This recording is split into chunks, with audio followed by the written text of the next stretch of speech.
एक गांव था जहां दो दोस्त रहते थे। वे दोनों हमेशा गैर कानूनी काम ही करते थे क्योंकि उस काम में उन्हें बहुत ज्यादा मुनाफा होता था। एक दिन शहर से बहुत बड़ा व्यापारी उनसे मिलने आता है।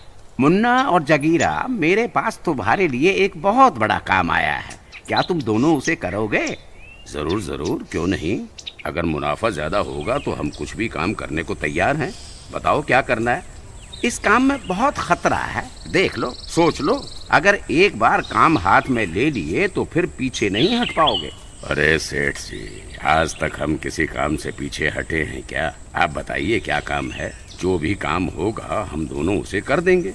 मेरे पास विदेश से एक काम आया है। उन्हें 5 लीटर कोबरा सांप के जहर की जरूरत है। मुंह मांगे पैसे मिलेंगे। बताओ, कर पाओगे ये काम? अरे सेठ जी, आप सठिया तो नहीं गए? ये कैसी बात कर रहे हो? आपको पता भी है एक सांप से केवल कुछ बूंद जहर ही मिलता है, तो 5 लीटर सांप का जहर कहाँ से लाएंगे? इसके लिए तो बहुत सारे सांपों की जरूरत होगी। ये काम तो नामुमकिन लगता है सेठ जी। अरे मुन्ना, तूने सुना, मुंह मांगे पैसे मिलेंगे?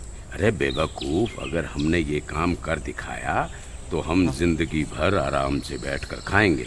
जगीरा भाई, मुझे लगता है तुम भी इस सेठ की तरह सठिया गए हो जो बहकी बहकी बातें कर रहे हो। नहीं मुन्ना भाई, हमारे पास के जंगल में बहुत सारे सांप हैं।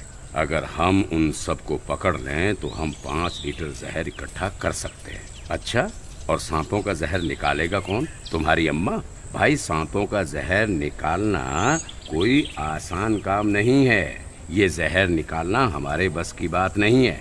मुन्ना, तुम जहर निकालने की चिंता मत करो। जहर निकालने का काम मैं खुद करवा लूंगा। तुम बस सांपों को पकड़ने का काम कर दो, बाकी की जिम्मेदारी मेरी। ठीक है सेठ जी, हमें मंजूर है, लेकिन 5 लीटर जहर इकट्ठा करने के लिए कितने सांपों की जरूरत पड़ेगी? भाई, कम से कम 500 सांपों की जरूरत पड़ेगी। ठीक है सेठ जी, आप हमें 1 हफ्ते का समय दे दीजिए। हम 500 सांप इकट्ठा करके आपको सूचना पहुंचा देंगे। फिर आप जहर निकालने का काम शुरू करवा देना। ठीक है, तो हमारा सौदा तय हुआ। मैं ठीक 1 हफ्ते बाद अपने लोगों के साथ आऊंगा। फिर इतना बोलकर व्यापारी वहां से चला जाता है। जगीरा भाई, मुझे लगता है हमने ये काम पकड़कर सही नहीं किया। इस काम में बहुत ज्यादा जोखिम है। अगर किसी सांप ने हमें डस लिया तो हमारा मरना तय है। तू डर मत यार, कुछ नहीं होगा। मेरे पास एक तरकीब है। आज रात को हम जंगल चलेंगे सांपों को पकड़ने के लिए। तुम तैयार रहना। फिर रात होने पर वे दोनों जंगल की ओर सांपों की तलाश में चल देते हैं। थोड़ी दूर चलने पर उन्हें कुछ सांप दिखाई देते हैं। वो देखो मुन्ना, वहाँ कुछ सांप हैं।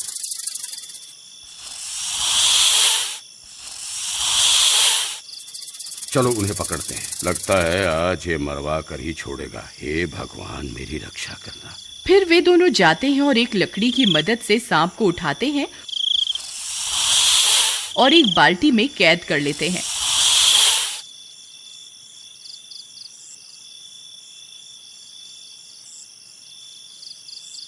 फिर वे थोड़ी दूर जाते हैं और कुछ और सांपों को भी बाल्टी में कैद कर लेते हैं।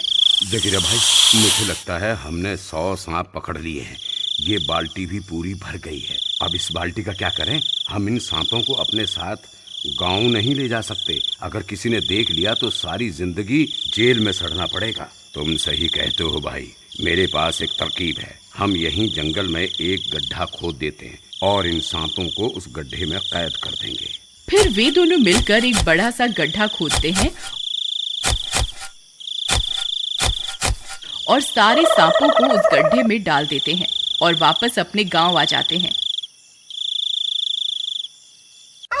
फिर अगले दिन मुन्ना भाई, कल तो हमने खूब सारे सांप पकड़ लिए।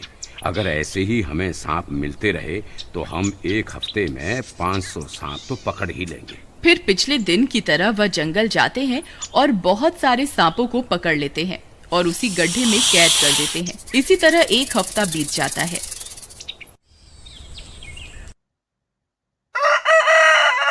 जगीरा भाई, मुझे लगता है हमने 500 सांप इकट्ठा कर लिए। अब बस हमें सेठ का इंतजार करना है, जो आकर इन सांपों का जहर निकलवाए।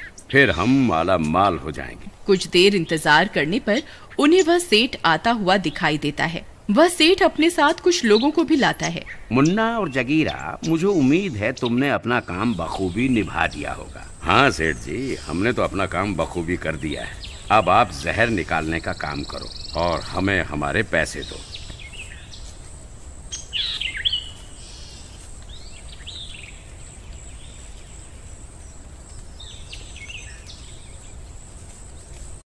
फिर वे सब जंगल की ओर बढ़ने लगते हैं। तभी अचानक से मौसम खराब हो जाता है। बहुत तेज आंधी आने लगती है। अरे जगीरा भाई, ये तो बहुत बड़ा तूफान लगता है। आज तक मैंने इतना बड़ा तूफान नहीं देखा। मुझे लगता है हमें इस तूफान के बीच जंगल में नहीं जाना चाहिए। नहीं नहीं, हम और इंतजार नहीं कर सकते, हमें अभी जंगल जाना होगा। तभी एक बहुत बड़ा बवंडर आता है और वह सारे सांपों को गड्ढे में से उड़ाकर अपने साथ हवा में उठा लेता है और देखते ही देखते सांपों को पूरे आकाश में बिखेर देता है। अरे जगीरा भाई, जरा आसमां की तरफ तो देखो। पूरे आसमां में सांप ही सांप दिखाई दे रहे हैं, लेकिन ये इतने सारे सांप आकाश में कैसे उड़ रहे हैं? मुझे लगता है इस बवंडर ने इन सारे सांपों को अपने साथ हवा में उड़ा लिया है। भाई, मेरी माँ कहती थी जो चीज ऊपर जाती है वो नीचे जरूर आती है। वो देखो, सांप नीचे गिर रहे हैं। अरे मर गए रे, ये तो सांपों की बारिश शुरू हो गई। देखते ही देखते सांपों की बारिश होने लगती है। हर जगह सांप ही सांप गिरने लगते हैं। अरे अरे मर गया रे, इस सांप को मेरे गले से निकालो। अरे मर गया रे, अरे अरे अरे ये मुझे डस लेगा। कोई तो इसे मेरे गले से निकालो। अरे मर गया रे। अरे भागो रे, भागो, अपनी जान बचा के भागो। ये सांप आज किसी को नहीं छोड़ेंगे। अरे जगीरा भाई, भागो भागो। फिर वे सब भागने लगते हैं। सब गांव वाले सांपों की बारिश होती देख अपने अपने घरों के अंदर घुस जाते हैं। अरे मर गए रे, ये सांपों की बारिश कैसे होने लगी? ये सांप तो किसी को जिंदा नहीं छोड़ेंगे। फिर एक सांप उस व्यापारी को डस लेता है। अरे मर गया रे, इस सांप ने तो मुझे डस लिया, अब मैं नहीं बचूंगा। अरे कोई तो मुझे बचाओ। फिर कुछ गांव वाले उन सांपों को मारने लगते हैं। अरे मारो इन सांपों को, नहीं तो ये किसी को जिंदा नहीं छोड़ेंगे। अरे लल्लन चाचा, रुको रुको, इन्हें मारो नहीं। इसने थोड़ी देर पहले मेरी गाय को डसा था। हाँ, लेकिन उसे कुछ नहीं हुआ। मुझे लगता है ये सारे सांप जहरीले नहीं हैं। हमें इन्हें मारना नहीं चाहिए। अरे वाह बेटा, हम कैसे मान लें कि ये जहरीले नहीं है? अगर इसने मुझे काटा और मैं मर गया तो उसकी जिम्मेदारी कौन लेगा? ठीक है, अगर ऐसी बात है तो सबसे पहले मैं इस सांप को उठाता हूँ। फिर वह बच्चा उस सांप को उठाता है और उसे जंगल की ओर ले जाता है। सब गांव वालों की आंखें फटी की फटी रह जाती हैं और वह बच्चा थोड़ी देर में सांप को पास में छोड़कर आ जाता है। उस बच्चे की हिम्मत को देख बाकी गांव वालों में भी हिम्मत आ जाती है और वे सब लोग सांपों को मारना बंद कर देते हैं और उन्हें उठाकर वापस जंगल छोड़कर आने लगते हैं। कुछ ही देर में सारे सांप वापस अपनी जगह पर पहुंचने लगते हैं। जगीरा भाई, आज तो बाल बाल बच गए। अगर किसी को हमारी इस करतूत के बारे में पता चल जाता तो हमारी खैर नहीं थी। वहीं दूसरी तरफ उस सेठ को भी एक सांप काट चुका होता है। हे सांप देवता, कृपा करके अपना जहर वापस चूस लो। मैं वादा करता हूँ आज के बाद किसी भी जानवर की तस्करी नहीं करूँगा। मैं सारे गैर कानूनी काम छोड़ दूंगा। बस अपना सारा जहर वापस चूस लो। अरे सेठ जी, रोना बंद करो, कुछ नहीं होगा तुम्हें। ये सारे सांप जहरीले नहीं हैं। इनके काटने से किसी को कोई नुकसान नहीं हुआ है। आपको भी कुछ नहीं होगा। अच्छा मुन्ना और जगीरा, आज के बाद मैं कोई भी गैर कानूनी काम नहीं करूंगा। तुम ये सब गलत काम छोड़ दो। आप सही कहते हैं सेठ जी। अगर ये सांप जहरीले होते तो ना जाने आज कितने लोगों की जान चली जाती। मुझे भी लगता है आज से हमें मेहनत करके ही रोजी रोटी कमानी चाहिए। ठीक है भाई, अगर तुम आज के बाद कोई गलत काम नहीं करोगे तो मैं भी ये काम करना छोड़ देता हूँ।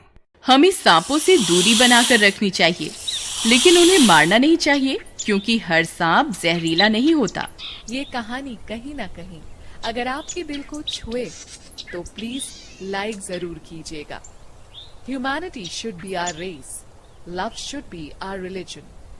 Thanks for watching.